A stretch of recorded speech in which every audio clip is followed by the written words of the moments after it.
الزمالك كسب فيوتشر النهارده 2-1.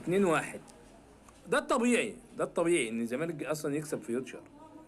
بس اللي مش طبيعي ان جنش كل مره بيعمل نفس الحركه، وكل مره هم بيوقفوه. يعني كل مره اداره فيوتشر مش واخده بالها من القصه دي. انا مش عارف ازاي مش واخده بالها من القصه دي. يعني جنش النهارده في ضربه الجزاء لو فرد ايده جاب ضربه الجزاء. لو فرد ايده ماشي. الجون الاولاني الكرة سهلة جدا، سهلة جدا يعني.